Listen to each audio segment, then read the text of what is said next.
Action. asalaamaaleykum mbokk yi xarit yu Lougaré TV alors bismillah bonjour donc dellu si waat nañ tey jii seen matinale fii ci Lougaré TV chers internautes alors aujourd'hui on revient encore di leen nuyu bu baax a baax di leen wax ni bien sûr namoon nañ leen xam naa namoon ngeen ma man aussi namoon naa leen voilà on est de retour di sant yàlla bu baax a baax nag avec team ba nga xam te ni moom la ñu baaxoo di ànd saa su ne fii ci matinale bi alors Alaaji Dame la ci nuyu Alaaji Dame ñu ngi leen nuyu. waaw Marie maa ngi lay fay di nuyu toute l'équipe de Lougaré TV di la wax ne namoon nañ la. waa Lougaré gépp chaque jour gars yi dañ lay laaj. ana tata Marie Ngom namm nañ ko. internet yi daal ñu ngi lay laaj. rawatina nag journal bi gars yi namoon nañ ko trop ci ak ci matinal bi wéetaloon nga fi. waaye nag li la téewoon moom téye na ko ne ndax waajur moom mooy lépp. dëgg la kon nag bu sa waajur feebaree nga di ko toppatoo dañ la ci remercier di la ci sant bu baax. di la ñaan yàlla fay la taxawaay boobu. amiin di wax ne rek waa Lougaré namoon nañ la di nuyu nag amee ak internet yi nga xam ne ñooy seetaan Lougaré TV di ko wax rek ñu ngi koy defee saa su ne rek ñu ngi fii ci studio Serigne Abdou Fatah Mbacké Fally bu Lougaré TV di nuyu rek li gars yi wax waa Lougaré gépp ñu ngi leen di nuyu di Souleymane di wax rek léegi neen daa bëgg ma nekk maire Lougaré. ah bon xam nga yow loolu da nga ci àndam de. bien sûr dinaa si ànd. waaw te dama ci taxaw sax. kon baax na di nuyu président Ndiogou Malick Dieng moom tamit di ko ñaanal gudd fan ak wér-gu-yaram. amiin di ñaanal toute l'équipe de Lougaré TV. voilà donc merci beaucoup Dame dañuy nuyu Aïssatou yow aussi namoon naa la. maa la raw. maa lay nuyu di la wax aussi bienvenue et que namoon nañ la torop ñu wax la ko ak ñu jàkk la ko wax aussi maa ngi leen di nuyu yéen tamit nos chers téléspectateurs yi nga xam ne à chaque fois yéen ngi nekk ak ñun ci lépp loo xamante ne ñu ngi koy def dina wax merci beaucoup. d'accord voilà donc mesdames et messieurs mi ngi noonu donc sans plus tarder dañu ñëw ci menu bi rek xam naa on va parler actualité bien sûr politique parce que moo gën a nekk actualité fii au Sénégal à part bien sûr quelques petites actualités yoo xam ni people wala li nga xam te ni mooy sociétal loolu yëpp daan ko waxtaanee fii ci plateau bi alors donc ñu démarrer bien sûr avec la politique la ca gën a fës voilà bokk na si remous yi am ci biir parti démocratique sénégalais Dame Ndiaye ku na xam ne ni tey jii quotidien yu bëri wax nañ ko mooy la démission de Cheikh Dieng docteur ku na xam ne ni dafa nekkoon pionnier ci biir parti démocratique sénégalais parce que yàgg na leen défendre man je me rappelle ci local yi avec la mairie de en fait c'était dans la banlieue Pikine voilà Pikine c'est ça Pikine il a tout fait en tout cas pour gagner la localité te gis nañu ni mu mujjee bien sûr bien vrai que moom dafa doon continuer di def ay requêtes di wax ni àndul ci résultats yi nga xam te moom moo tukkee woon tey ji Cheikh Dieng bu demee ba jógee ci parti démocratique sénégalais te li ko waral nee na Karim Wade la donc Dame sa appréhension loolu ci loolu lan lay doon. waaw di ko ñaawlo bu baax a baax ndax comme ni nga ko waxee rek Cheikh Dieng moom kenn duutu ko laajte ci parti démocratique sénégalais mu nekkoon ci kàngam bu am solo trop amaloon njariñ parti bi nekkoon ci cadre yi gën a mag ci PDS tey bu génnee PDS yaakaar naa day am lu mu wàññi ci PDS ndax damay faral di wax rek politique addition la du soustraction kon bu gars yi dee génn di démissionné gis nañu récemment tout simplement nga génn tey Cheikh Dieng génn Cheikh Bara Dolly aussi génn kon dama jàpp ne y'a problème am na fu muy mettee te li may faral di seetlu ñëpp képp ku génn da ngay remercier le pape di soppi Ablaye Wade di jaajëfal ko ci ànd bi ngeen yàgg ànd donte at yu bari la wax dëgg yàlla Abdoulaye Wade defal na leen lu ne waaye ñoom it defal na lu leen parti bi mais képp ku génn rek da ngay épingler Karim Wade ñi def génn ñëpp dañuy wax ne problème bi ci Karim Wade la kon nag Karim Wade dama jàpp ne war na toogaat mu xoolaat ni muy gérer parti bi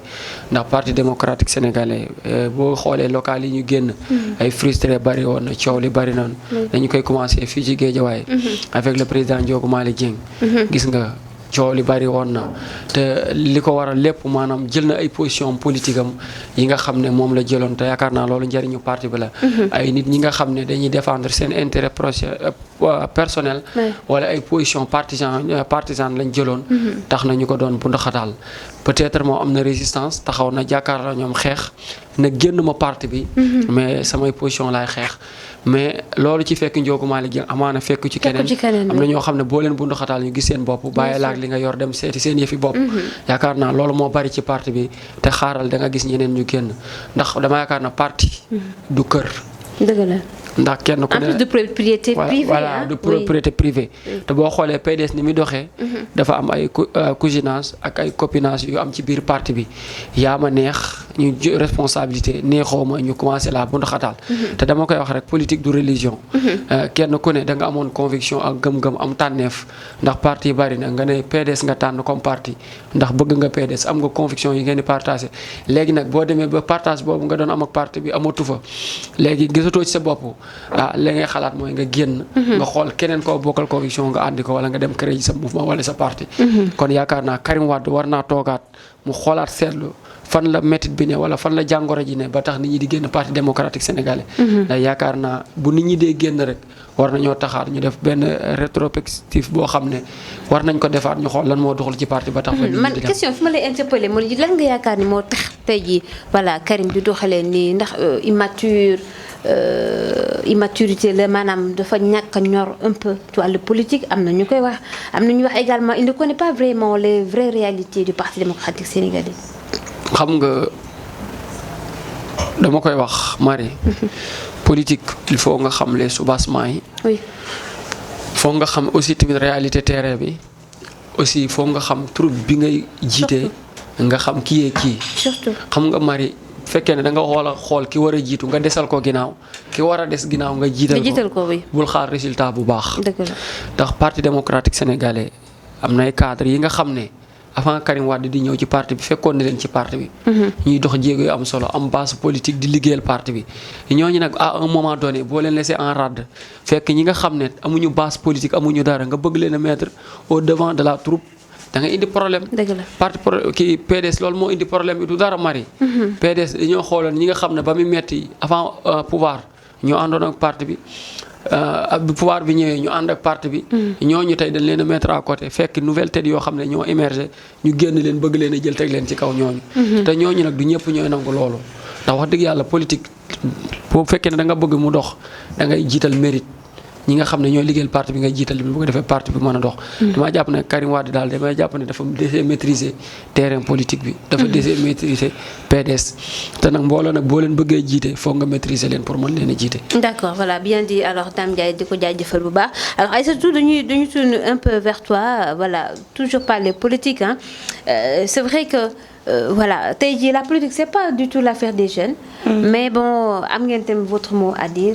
Là-dessus bu ñu gisee Toussaint Manga il a représenté un peu les jeunes du Parti démocratique sénégalais à l'Assemblée nationale tey jii on le voit que ni nee na moom tamit il a dafa la dindi na manteau de PDS bokkatu ci. Voilà un peu. tey jii les jeunes comment est-ce qu'ils perçoivent maanaam nan la ñu gisee doxalinu politique bi ak les démissions partielles là. alors man je me dis pour être franche que ni rarement nga gis ay jeunes yu toog ni waxtaanee politique. c'est très difficile parce que pour ñoom politique soo ko waxee tu parles de luubal xaalisu réew tu parles d'une personne égoïste ñoom visage boobu la ñuy gisee politique. donc c'est très difficile nga mën si waxtaan ak nit mais dañ si essayer sànni kàddu rek man je me dis que tey jii nii nit ki nga xam ne yàgg na fenn peut-être foofu la jàngee politique foofu la persévérer bu demee ba bàyyi c'est parce que am na lu ko fa metti dëggantaan wala tamit muñ na ba mënatul mu bàyyi parce que nit nga min fenn doo xëy rek min fenn nga bàyyi fa quand même di nga muñal ñooñu donc je me dis aussi que leader yi ñoom ñoo war a dawal yokk seen compréhension xam ni leader nekkul da ngay yuuxu nit ki man maa pour wane ni yaay leader da nga war a yuuxu nit da nga ko war a toroxal da nga ko war a wane yaa ko féetee kaw un vrai leader c'est une personne boo xam ne day comprendre nit état d'âme nit yi nga essayer di ko nangu yow sa biir xol di leen tete di leen dalal. loolu buñ koy def ñoom leader yi je pense que ñi ngi dinañ gën a sawar ci toog ak ñoom. incompréhension yi dootul bëri ci. voilà. voilà merci beaucoup Aïssatou li nga xam na solo alors nous voilà politique mënuñ ci des parce que tout le temps on parle de politique hein. même autre question ba nga xam ni tamit ça intéresse un peu le quotidien de ce matin moo di nee nañ Sénégalais yi sonn nañu à cette politique il faudrait que ñu parler de la vie sociale. parce que tey jii nee nañ voilà ciment yokku na borom ñi tabax lay wax. ciment yokku na béton yokku na sur le marché aussi kenn waxu ko jigéen ñi ku na xam ne kuy dem marché voilà panier de la ménagère mi ngi gën a souffrir tey ji ba doon yóbbu 10 000 francs tu es obligé de nga yóbbu 15 000 francs parce que tout a augmenté alors que tey ji les autorités dafa mel dañoo bàyyi nit ñi ak seen i métit ñu ils ne font que parler de la politique Dame Ndiaye. xam nga loolu laay gën di ñaawlu boo xoolee priorité sénégalais yi doo dégg ñu débattre. non bi élection yi jàllee ba léegi lan ngay dégg problème assemblée nationale. ah oui. kan moo war a ak les groupes parlementaires. ñaata groupe parlementaire lañ war a am. premier ministre war naa ñëw ak warta ñëw. ceeb bu seer sa yoon newu ci diwlin bu seer sa yoon newu ci ciment bu seer sa yoon newu ba kañ da ngay xool boo xoolee sénégalais yi vraiment man daal mënuma jàpp ne politiciens yi nawloo nañ sénégalais yi ñoom daal boo xoolee seen préoccupation bopp lañ nekk fàtte sénégalais yi ñoom nu ñu defee ba falu nu ñu defee ba luubal xaalisu jàmbu askan wi loolu la ñuy xool mais doo c'est rare ngay digg benn débat télévisé ñu invité politicien mu wax lu jariñ askan wi vraiment est-ce que tamit parfois du ci ñun les journalistes la faute parce que tey jii su ma invité benn Dame Ndiaye ma koy laaj politique lay wax aussi. waaw loolu am nañ ci benn part de responsabilité ñu médias yi. ndax boo xoolee ñun tamit débat politique rek. daa benn c'est ça débat politique rek lañ bëgg. doo jël nit nga invité ko ci domaine santé. doo jël nit nga invité ko ci domaine éducation mais ci débat politique rek. débat télévision yëpp débat politique la. mais war nañoo invité ay nit ay experts ñi nga xam ne seen xam-xam dafa màcc ci problème mu chômage bi ñi nga xam ne seen problème dafa màcc ci wàllu inflation bi njëgu cher yi lan moo ko waral. quelle solution la ñu apporté pour mën a wàññi dund bu cher bi. yan perspective lañ war a teg pour crise bi nga xam ne moo dox ci àddina bi ñu mën cee génn mais débat yooyu doo ko dégg. politique am job indi njaay yooyu rek ngay dégg di war naa nekk di warul nekk te dama jàpp ne réew mu normal bu élection jàllee. dans 24 heures. gaa yi delluwaat boo demee réew mel ni États-Unis bi seen élection jàlle nit ñi ne nañ ci leneen fàtte nañ ko ñi ngi ci leneen mais mënoo nekk chaque fois 12 mois sur 12 ngay politique ba kañ léegi nag askan wi ñoo war a jël seeni responsabilité mooy lan homme politique ñu wan leen ginnaaw xool ñi nga xam ne mooy jariñ suñu réew ñu nekk ci secteur privé ñi fi nekk ñoom ñu doxal bu ñuy wax seen waxi politique askan wi bañ leen a faale ku fi woote manifestation ku fi woote marche ñu bañ laa faale te xam ne ñii dynamique bi bu ñu jaaree ñu ñooy indi solution ci réew mu Sénégal malheureusement non da ngay yaakaar nit nga fal ko mais ki ngay fal boo ñëwee même chemin bi nga ki fi jóge woon loolu lay continuer. D'accord yow en tant que étudiant en économie par exemple tey quand on parle d'inflation ku na xam ne ni mooy jékki-jékki rek yokk ay prix. par exemple man li ma mënul comprendre jusqu'à présent mooy ni ñuy yokkee le prix de l'oignon. soble bi ni ñu ko yokkee. ñu xëy bërëb parce que man dégguma rupture dégguma manque dañu xëy un bon jour rek ñu ne voilà le kilo coûte à 1000 francs fii à Dakar en tout cas yow tey jii inflation bi nan nga ko mën a expliquer en tant qu'économiste. xam nga Marie. inflation dafa bari ay façon am na inflation boo xam ne état mënu ci dara loolu la ñuy inflation importée mooy inflation bi nga xam ne li ko waral mooy augmentation donc des prix du baril du pétrole et tout ce qui va avec mook énergie bi li nga xam ne dañoo yokk loolu bu yokkee coût du transport bi day am maanaam marchandise bi nga jóg extérieur di ko indi Sénégal coût de transport bi day yokk ak frais bi ak droit de douane yi loolu bu ñëwee maanaam buñ ko doolee ci prix bi ndax boo xoolee prix buñ koy calculer yooyu yëpp dañ koy calculer ci prix bi loolu dina waral mu cher loolu moom crise économique moo ko waral c'est au niveau international mais problème mu soble bi autre cas la loolu du problème mu inflation problème de commerçant yi la problème de nit la. D'accord. ak ñàkk a gëm yàlla ak ñàkk a doylu. comme ne tey jii lan nga yaakaar mu nekk à l'origine. par exemple loolu ci commerçant yi la par exemple parfois da ngay dégg mari ñu ne benn événement di jub. gars yi stocké produit bi. li gars yi alors que c'est banni par la loi sénégalaise. maanaam dinaa ñëw foofu ci état Sénégal bi ak laxisme bi am foofu. par exemple ñu ne màggal day jub par exemple. commerçant yi am benn stock. au lieu que ñu jaay ko ñu génne ko sur le marché ñu denc ko. ndax économie dañ lay jàngal un bien rare bu amee. prix bi day augmenter. par exemple quand la demande est supérieure à l'offre les prix vont augmenter léegi nag dañuy def ko telle sorte que ñu denc produit bi pour que demande bi bari sur le marché. produit bi rare pour ñu mën a hausser prix yi. léegi nag bu ñu ko génnee jaay ko daan na soble daa manque alors que manquewul ñoom ñoo ko stocké mais loolu. faute état bi la. ndax état moo war ne prix bi fii la war a yam. maanaam loo gis dafa war a am plafond. mais attends parce que prix yooyu tam c'est pas homologué parce que tey jii sur le marché mënoo wax ni kilo soble man mën naa ko jaayee 350 keneen ki di ko jaay 400 alors que amul benn contrôle par exemple. par exemple mën na nag maanaam mooy li ma la wax. par exemple dafa war a am plafond boo xam ne prix soble waru ko dépasser. d'accord état war na wax ne par exemple prix soble warut a dépasser 500 francs. d'accord léegi nag mari mën na jaayee 300. daam mën na jaayee 350 kay mën na jaayee 400 mais 500 moom bu mu ko dépasser. mais da ngay xool ne Sénégal. amul loolu par exemple da ngay digg bitig bi ci koñ bi da ngay ñëw nga xëy mun a li nangam lay jet te amul benn justification bu mu lay tegal bu valable te mais waroon nañu am ay corps de contrôle yoo xam ne maanaam dañuy ne ci terrain bi di circuler par exemple sax dañuy ñëw par exemple duñ la laaj duñ la def dara se comporte comme un client ne la jaay ma kilo suukar ba xool yow ba xam noonu nga koy kilo suukar bi ñaata nga koy jaayee. bu fekkee ne dana prix de suukar 600 lay jar nga ñëw nga jaay ko 800 léegi ñu yóbbu la ci yoon mais malheureusement loolu amul da ngay ñëw dana la jëndal baa nga bàyyi te loolu yaakaar naa contrôle état bi moo des boo xoolee man daal Sénégal dama naan damay xool ba nga yàgg sax est-ce que république la wala dara. Europe tey par exemple tey yow amoo droit jaayee benn prix boo ñëwee da lay afficher prix lii lay jar. tey par exemple tey boo ñëwoon ci magasin wala bitig prix bi ñu koy jaay mu dépassé ko da nga koy porter plainte. moo tax tey le malheur. le malheur man li ma gën a naqari daam xam nga c'est quoi. parce que lii dafa gën a pousser les Sénégalais ñu dem ci boutique Auchan en tout cas sama classe gi. parce que man su may jënd damay naan par exemple su may dem Auchan ma ne 20 000 francs laay yóbbu 20 000 dinaa xam ci li ma koy jaay parce que mën nga jël say 20 000 dem marché ba ak bu fekkee ne amul benn prix boo xam ne amoo le contrôle des prix alors que à Auchan je fais pas de publicité non Marie non publicité loolu sax du publicité. voilà li nga wax dama lay rejoindre mais c'est un mal boo xam ni ñu xamuñu sax lim ñu nar a jural. dama lay rejoindre. oui Auchan tey quel que soit rareté am ak mu ñàkk a bañ a am. oui les prix restent stables boo demee prix bi nga doon jaayee pomme de terre ak soble moom lay jar muy tabaski muy màggal muy leneen. mais boo demee ci marché bi nga xam ne. amul secteur informel la amul contrôle. tey kilo soble day jar 300 ñu ne suba la màggal njaay ko 1000 francs. dëgg la tey damay fàtte ne bi fi Auchan di ñëw. commerçant yi dañ ko doon dénoncer. dañoo bëgg a rey secteur informel dañ ko bëgg a rey. mais nag dañu waxante dëgg. par exemple lii daf ñuy jàngal ne. maanaam commerçant yi. bu ñu leen bàyyee dara.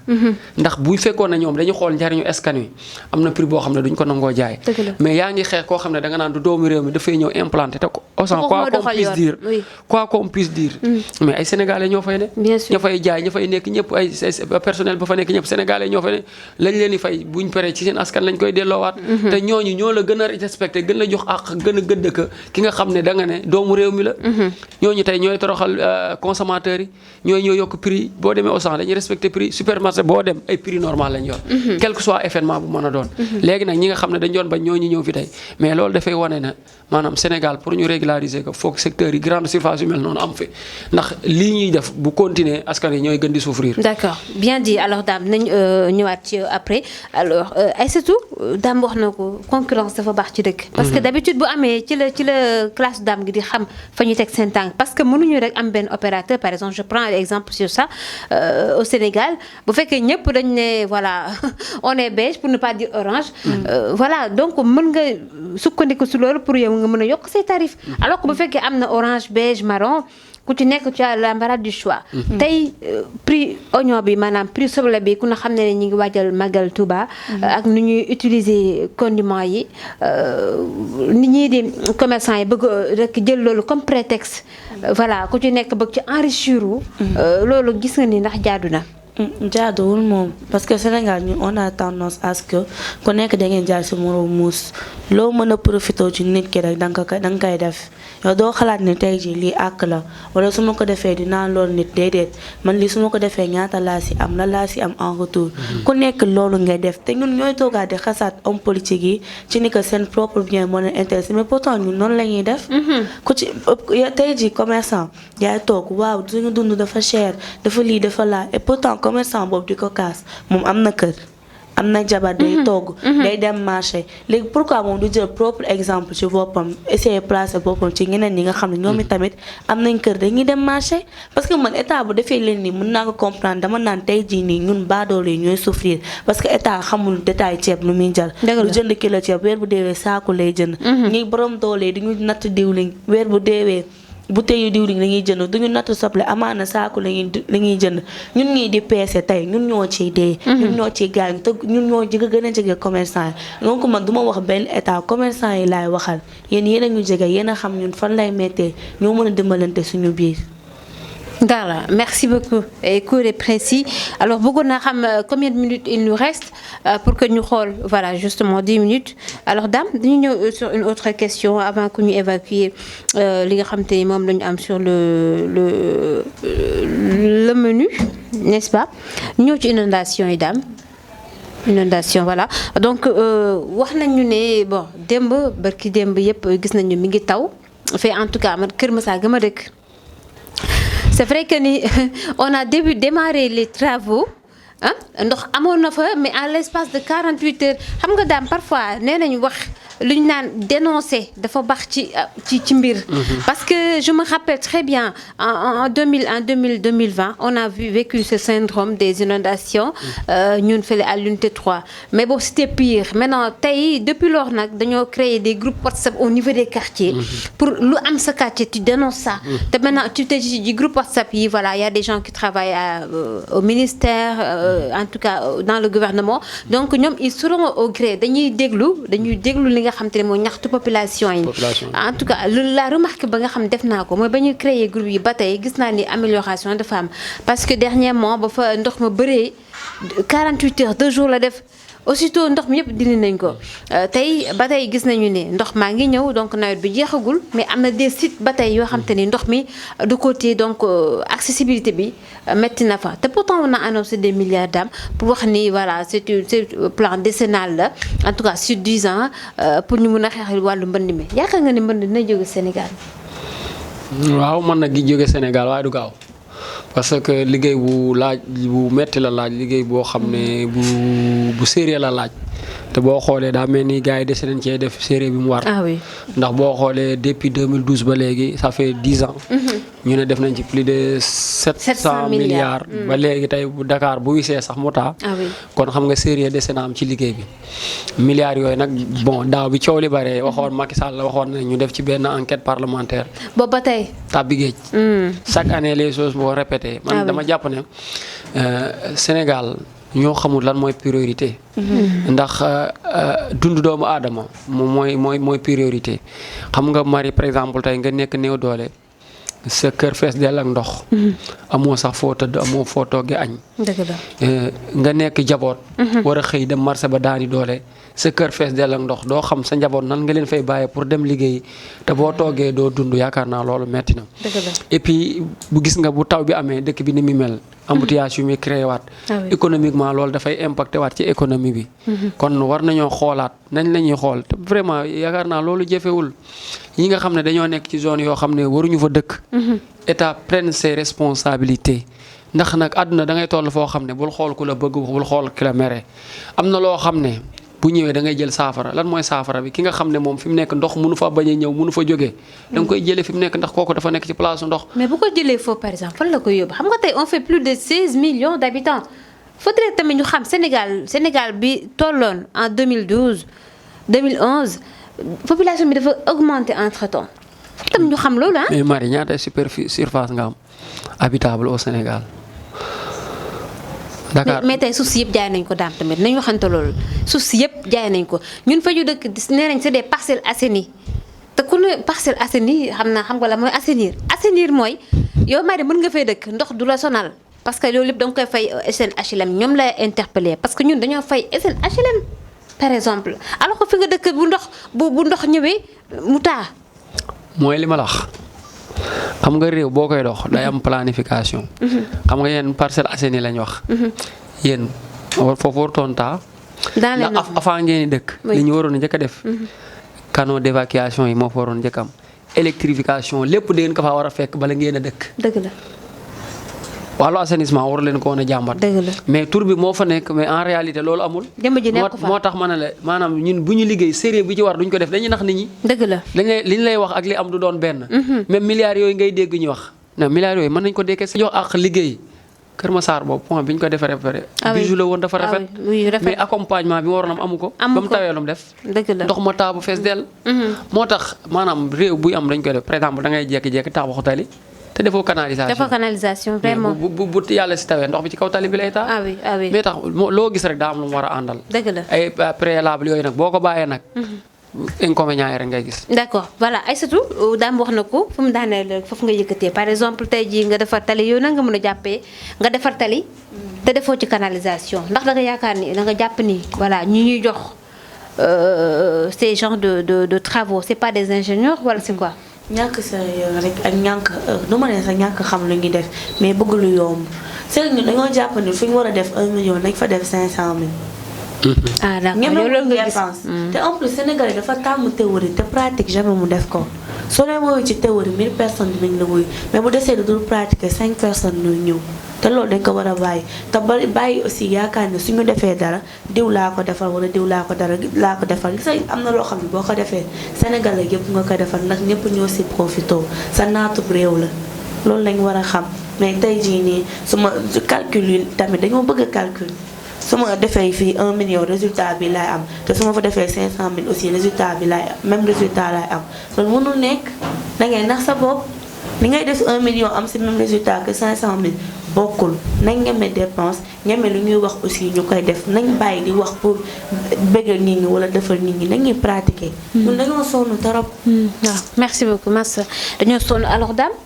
Pratiquement quelques petites minutes moo ñu dese ñu ngi jëm ci Touba ji voilà 4 minutes ñu ngi jëm ci Magal de Touba voilà donc Lougaré ku na xam ne nii ak gox la bu nekk te ginnaaw Touba n'est-ce pas voilà ce sera une occasion bien sûr en tout cas pour vous dire que voilà inchallah rabbi équipe bi en tout cas nam nañoo déplacé wu dem ba Touba pour couvrir cet événement religieux ànd ceeg bien sûr ay borom xam-xam ak ñi nga xam te ni daañu waxtaanee en tout cas njabootu Sëñ Touba gi ak lépp la nga xam te moo ëmb màggal gi la waral màggal gi lépp en tout cas inchallah rabbi dara du leen ci rëcc am nañ ambition bi yàlla nañ ko yàlla yóbbu ak jàmm inchallah alors Dame le dernier mot ce sera quoi. waaw di wax rek comme ni nga ko waxee équipe de Lougaré TV waaj leen xam ne dinañ dem incha allah Touba ànd ak yéen màggal gi ba màggal gi jeex avant loolu tamit danañ ko commencé fii safar gi. incha allah dina ànd ak yéen couvrir leen safar gi di wax ne rek incha allah dinañ leen indil ci ñi nga xam ne ñoo fi wuutu Serigne Touba mooy xalifa Serigne Touba yi. dinañ leen indil ay portrait incha allah na ngeen ko xaar fii ci Lougaré TV incha allah. danañ leen ci indil waxtaan yu am solo dinañ invité ay nit ñu waxtaan ci yoonu murit lan mooy wàccaay yoonu murit lan mooy caslaayu màggal ak lan moo murit bi nan la war a comporter bu màggalee Touba ak màggal lan lañ ci xaar fidèles yi nga xam ne ñooy ñëw Touba tey nag ñu indi benn petite tënk bu gàtt rek ci nga xam ne mooy premier xalif bu Cheikh Ahmadou Bamba muy Cheikh Mouhamadou Moustapha Mbacké mi ngi gane àdduna 1888 ca Daaru Salaam ki nga xam ne nag mooy waajuram wu jigéen muy soxna Aminata Lo mi ngi génn àdduna le 13 juillet 1945 ca Touba ni ñu xam ne nag moo nekkoon premier xalif bu Serigne Touba mi ngi succédé ku tedd ki 1927 bi nga xam ne waajuram wa moom moo génn àdduna te mu nekkoon li ma wax rek contexte bu difficile boo xam ne doyoon na waar lool ndax bu ñu fàttee ne boobu période coloniale bi loon colon yi ñoo fi nekkoon te xamoon ne seen priorité bi ñu amoon ci Xaadimu Rasuul lépp mooy fexe ba jële ko réew mi génne ko réew mi te am na taxawaay boo xam ne tey bu fi Serigne Modou Moustapha taxawutoon kon amaana tey ku tedd ki kenn du xam fu ñu ko denc waaye nag bokkoon na ci condition yi mu ko tegaloon su ma génnee àdduna nag mooy yóbbu sama dëkk bu sell boobu mooy Touba te bu ma nasaraan bi teg bët sama jumaa ji nga xam ne suñu borom digal ma ko muy Touba grande mosquée na nga fexe ba taxawal ma ko na nga fexe ba sàmmal ma njaboot gi ak taalibe yi te yaakaar naa ne sëñ Moustapha réussir na loolu fexe na ba yóbbu ku tedd ki Touba fexe na ba indi tabaxal jumaa ji te jumaa ji Touba bi condition yi ñu ko tegaloon pour mu bañ ko tabax mooy fexe ba yóbbu chemin de fer bi jële ko Diourbel yóbbu ko Touba sur une distance de 50 kilomètres te boobu xam ne mooy yi ko doon def jafe woon na ndax damay fàttali ne 1927 la 1927 la nekkoon te période boobu yaakaar na ñi ngi jugoon bëggoon a def jumaa ji ndax sëñ bi ngi fi jógee 27 après 27 32 la def première pierre bi te dama la wax 32 après la crise des années 30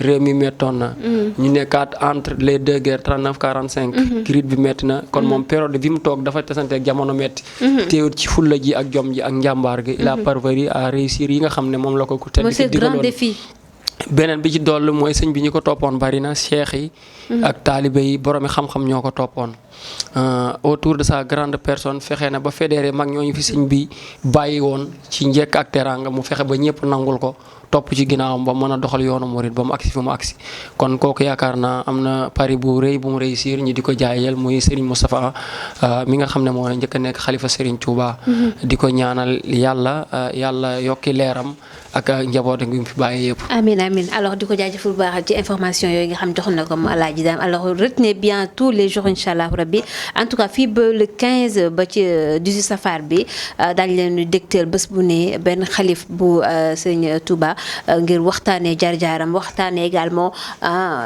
maanaam défi yi nga xam te ni réalisé nañ ko ci période yu métti yooyu nga xam te ni voilà Touba def nañ ba tey jii mu bokk ci les villes lii c'est qu'un début fii ba inchallah 18 safar gi daañu leen dégteel chaque jour un portrait de xalif de Serigne Touba wax jaar-jaaram également alors Aïssatou ce dernier mot ça sera quoi. alors man maa ngi leen di tàggu di leen wax comme ni ko Marie waxee rek màggal bi doo leen si wet benn yoon nañ leen ko toppal safar bi aussi doo leen si wet parce que ñun moom lépp lu leen di bëggal rek ñu ngi ci. Voilà merci beaucoup Aïssatou merci également à toute l'équipe de Lougaré TV di jaajëfal également les deux caméramans di Momar Dieng ak Alassane Ndoye di leen jaajëfal di jaajëfal également le grand réalisateur moom mooy Ablaye Sow également Pape Sarr et toute l'équipe en tout cas bi nga xam ne ñoo nekk derrière en tout cas cette matinale di leen jox dig daje demain inchallah avec d'autres invités toujours parler d'actualité au Sénégal merci beaucoup.